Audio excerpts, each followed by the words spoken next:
कई बातों का कहीं कोई जिक्र नहीं है। आज आप देखते हो उन बातों का कहीं कोई जिक्र नहीं है। आज देश का नौजवान सड़कों पर दर की ठोकरें खाता घूम रहा है, लेकिन उसके पास रोजगार नहीं है। वायदा तो 2 करोड़ नौकरियां देने का था, लेकिन वो तो बहुत दूर की बात है। हमारे देश के अंदर फौजियों को हर आदमी सलाम करता है। इन्होंने अग्निवीर योजना लाकर फौजियों का भविष्य भी चौपट करने का काम किया। बुजुर्गों और साथियों, मैं तो यही कहूंगा, आप और हमको इन सबको इन भाजपा के झूठे लोगों को समझने की जरूरत है। आज ये गरीब का जिक्र नहीं करते, मजदूर का जिक्र नहीं करते, युवा का जिक्र नहीं करते, किसान का जिक्र नहीं करते। आज जब भी कोई चुनाव आता है तो जिक्र आता है भारत और पाकिस्तान का। जब भी कोई चुनाव आता है जिक्र आता है हिंदू और मुसलमान का। जब भी कोई चुनाव आता है जिक्र आता है मंदिर और मस्जिद का। लेकिन इन चीजों से आम आदमी का पेट भरने वाला नहीं है साथियों। आज हरियाणा प्रदेश के अंदर खट्टर साहब की खटारा सरकार को आप पिछले 2 साल से देख रहे हैं। खट्टर साहब को इस बात का कोई ज्ञान ही नहीं है कि सरकार को कैसे चलाया जाता है। आपको ध्यान होगा, जब चुनाव में बीजेपी एक नारा दे रही थी कि अब की बार 75 पार, और जेजेपी का नारा था कि अब की बार जमुना पार। लेकिन चुनाव होते ही दोनों बन गए पक्के यार, और चंडीगढ़ में बना दी भ्रष्ट सरकार। वो है भाजपा और जेजेपी की सरकार। बीजेपी ने तो नारा दिया था 75 पार का, लेकिन लोहारू हल्के ने अलग से कमाल कर दिया। लोहारू हल्के ने तो 75 किलोमीटर दूर का व्यक्ति लाकर ही लोहारू का विधायक बना दिया। ये बड़ी दुर्भाग्य की बात है। आप एक बात देखो, जब भी हिंदुस्तान का चुनाव होता है, जब देश के अंदर लोग वोट डालने जाते हैं, तो क्या कभी ऐसा हुआ है कि अमेरिका का व्यक्ति आगे हिंदुस्तान का प्रधानमंत्री बन गया हो? लेकिन लोहारू का दुर्भाग्य है कि हमने 75 किलोमीटर दूर से लाकर दलाल साहब को यहाँ का विधायक बना दिया। मैंने जिला परिषद का चुनाव लड़ा तो मेरे खिलाफ बहुत बड़ी बड़ी पैसे की ताकतें चुनाव लड़ रही, और वो लोगों को खरीद के नहीं घूम रही थी। वो कहते थे कि हम तो पैसे से जीत जाएंगे। मेरे पास तो पैसा नहीं था, लेकिन मेरे पास आपका प्यार था, मेरे पास आपका आशीर्वाद था, मेरे पास आपका स्नेह था। और जब चुनाव का रिजल्ट आया तो पैसे वाले ताकते पता नहीं कहाँ कौन सी गली में गई, लेकिन आपका बेटा, आपका भाई आपके आशीर्वाद से चुनाव जीता। वही घोड़े होंगे, वही जमीन होगी, वही घोड़े होंगे, वही जमीन होगी। आपका आशीर्वाद रहा। 2016 में जो रिजल्ट आया था वही रिजल्ट रहेगा। सभी उपस्थित नेता साहिबान, मेरे सामने उपस्थित लोहारू ब्लॉक के आसपास के गांव से आए हुए सभी सम्मानित बुजुर्गों, नौजवान साथियों, प्यारे भाइयों, सबसे पहले तो मैं आपका लोहारू की इस कार्यकर्ता मीटिंग में पहुंचने पर दिल की गहराइयों से स्वागत करता हूं, आप सबका अभिनंदन करता हूं। बुजुर्गों और युवा साथियों, पिछले 2 महीने पहले लगभग हमने शिवानी में ऐसे ही एक कार्यकर्ता मीटिंग बुलाकर हाथ से हाथ जोड़ो कार्यक्रम करने का मन बनाया था। उस कार्यक्रम को सफल आप सबकी मेहनत से उतराने का काम किया। लोहारू में हमारी ये पहली कार्यकर्ता मीटिंग है, और इस कार्यकर्ता मीटिंग में समय बहुत लंबा हो चुका है। इस बात के लिए हम आप सबसे माफी चाहते हैं, गर्मी का भी बहुत समय है, लेकिन आपने इस कार्यकर्ता मीटिंग को एक जनसभा में तब्दील करने का काम किया। इसके लिए मैं आपको बधाई देता हूं, शुभकामनाएं देता हूं। बुजुर्गों और साथियों, जैसा कि आप सबको पता है, पिछले 9 साढ़े 9 साल से देश और प्रदेश में भाजपा की सरकार है। आज देश का हर नौजवान, किसान, मजदूर, गरीब, व्यापारी कहीं ना कहीं सरकार से परेशान है, हताश है, निराश है। और ये सब बात पूरे देश का हर नागरिक जानता है, क्योंकि पिछले 9 साल में केवल आप लोगों को जो अगर कोई सुनने को कुछ मिला है तो वो केवल झूठ सुनने को मिला है। आप सबको ध्यान होगा, जब ये मोदी जी 2 साल पहले अपनी डुगडुगी लेकर वोट मांगने के लिए आए थे, तो उन्होंने बड़े बड़े लुभावने वायदे किए थे, लोगों के सामने बड़ी बड़ी झूठ बोली गई थी। ये कहा गया था कि 100 दिन के अंदर विदेशों से काला धन वापस लेकर आएंगे। ये कहा गया था इस देश के अंदर बुलेट ट्रेन चलाई जाएंगी। ये कहा गया था कि 2 करोड़ युवाओं को हर साल रोजगार देने का काम करेंगे। ये भी कहा गया था गंगा की सफाई की जाएगी, मेट्रो सिटी बनाई जाएगी, 15-15 लाख खाते में आएंगे और आपके अच्छे दिन आएंगे। लेकिन आज उन कई बातों का कहीं कोई जिक्र नहीं है। आज आप देखते हो उन बातों का कहीं कोई जिक्र नहीं है। आज देश का नौजवान सड़कों पर दर की ठोकरें खाता घूम रहा है, लेकिन उसके पास रोजगार नहीं है। आज सरकारी नौकरियां खत्म की जा रही हैं। वायदा तो 2 करोड़ नौकरियां देने का था, लेकिन वो तो बहुत दूर की बात है। हमारे देश के अंदर फौजियों को हर आदमी सलाम करता है। इन्होंने अग्निवीर योजना लाकर फौजियों का भविष्य भी चौपट करने का काम किया है। इसलिए आज हर आदमी सरकार से परेशान है। बुजुर्ग और साथियों, मैं तो यही कहूंगा, आप और हमको इन सबको, इन भाजपा के झूठे लोगों को समझने की जरूरत है। आज ये गरीब का जिक्र नहीं करते, मजदूर का जिक्र नहीं करते, युवा का जिक्र नहीं करते, किसान का जिक्र नहीं करते।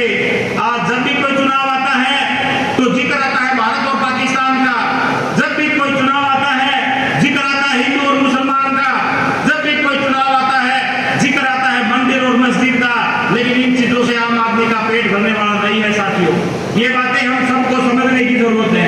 इसलिए आज देश और प्रदेश के अंदर लोग इनके खिलाफ है, जनादेश इनके खिलाफ है। पिछले दिनों राहुल गांधी जी ने जब देश के अंदर भारत जोड़ो यात्रा चलाई, उस यात्रा को ऐतिहासिक सफलता मिली। जब वो यात्रा हरियाणा प्रदेश में आई तो दीपेंद्र हुड्डा जी के नेतृत्व में लाखों युवाओं ने पहुंचकर उस यात्रा को कामयाब करने का काम किया। उस यात्रा में दीपेंद्र हुड्डा जी ने मुझे भी राहुल गांधी जी के साथ चलने का और मिलने का मौका दिया। राहुल जी के साथ जब मुझे मिलने का मौका मिला, दीपेंद्र हुड्डा जी भी मेरे साथ थे।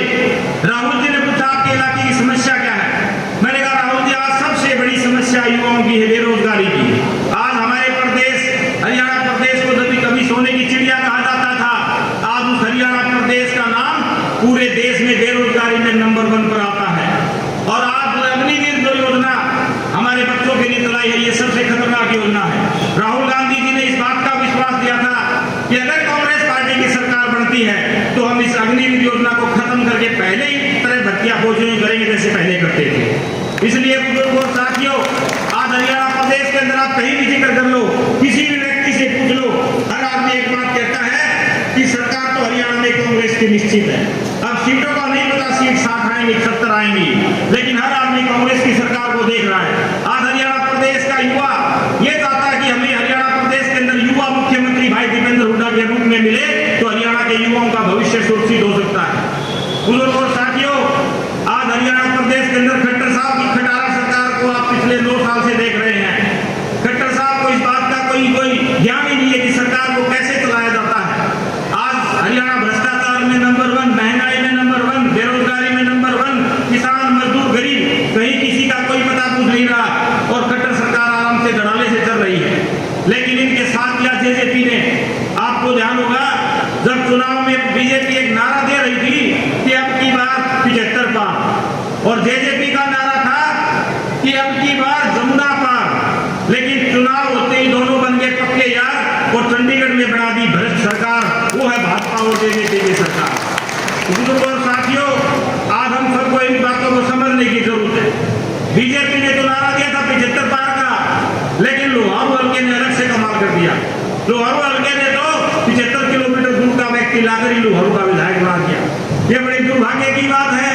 आप एक बात देखो, जब भी हिंदुस्तान का चुनाव होता है, जब देश के अंदर लोग वोट डालने जाते हैं, तो क्या कभी ऐसा हुआ है कि अमेरिका का व्यक्ति आके हिंदुस्तान का प्रधानमंत्री बन गया हो? क्या कभी ऐसा हुआ है कि ऑस्ट्रेलिया का आदमी आके भारत का प्रधानमंत्री बन गया हो? क्या कभी ऐसा हुआ है कि बारवास गांव में जाके झुप्पा का सरपंच बन गया हो? नहीं, हम अपने ही गांव का सरपंच बनाते हैं, अपने ही देश का प्रधानमंत्री बनाते हैं। लेकिन लोहारू का दुर्भाग्य है कि हमने 75 किलोमीटर दूर से लाकर दलाल साहब को यहाँ का विधायक बना दिया। इसलिए बुजुर्ग और साथियों, हमारे सबकी ये कोशिश होनी चाहिए कि कम से कम अब की बार विधायक ऐसा होना चाहिए जो लोहारू की मिट्टी के अंदर पला हुआ हो, लोहारू की मिट्टी के अंदर पैदा हुआ। आप सब एक बात जानते हैं, मेरे पिताजी चौधरी राज सिंह काकड़वाल जी पिछले 35-40 सालों से आप लोगों के बीच में रहते हैं। चाहे सुख की बात हो, चाहे दुख की बात हो, चाहे आंदोलन की बात हो, कोई भी किसी भी प्रकार का अगर कोई व्यक्ति का खाने का काम हो, तहसील का काम हो, बिजली बोर्ड का काम हो, अगर राज सिंह जी के पास कोई चला जाता है तो वो कभी उसको मना नहीं करता। जिस लायक वो है, जितनी उनकी हैसियत है, उसके साथ जाकर उसका काम करवाने की कोशिश करते हैं। आप याद करो, लोहारू के लोग बैठे हैं, सन 1982 के अंदर लोहारू के अंदर किसान आंदोलन चल रहा था और किसान आंदोलन के ऊपर सरकार ने गोलियां चलवाने का काम किया था। और उन दंडराती गोलियों के अंदर हमारे खटिया गांव के शहीद महावीर सिंह को गोली लगी थी। लेकिन उन गोलियों के बीच में शहीद महावीर सिंह के सर को अगर अपने सर के ऊपर उठाकर कोई नौजवान चल रहा था, उसका नाम राज सिंह काकड़वाल था।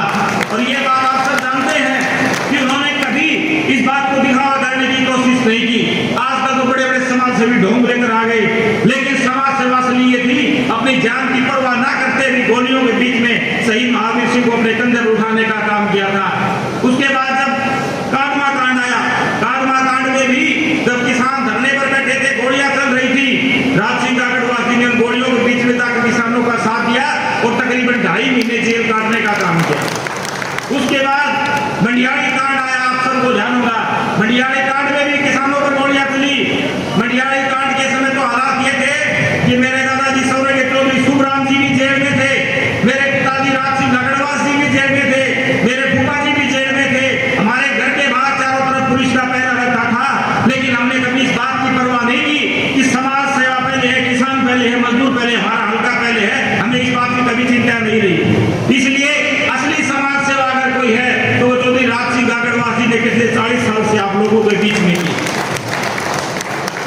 और साथियों, जब किसान आंदोलन हरियाणा में अब की बार 2020 में शुरू हुआ, सबको याद होगा, हमारे किसान भाई दिल्ली के बॉर्डर के सीमाओं के ऊपर लगातार तपती धूप में, गर्मी में, सर्दी में, कड़ाके के ठंड में 1.5 साल तक दिल्ली के बॉर्डर के ऊपर बैठे रहे थे, लेकिन मोदी सरकार ने कोई ध्यान नहीं दिया। मैं भी उस वक्त जिला परिषद का सदस्य था, लेकिन जब मैंने देखा मेरे किसान भाई वहां बैठे हैं तो मुझे उस पद पर रहने का कोई महत्व नहीं है।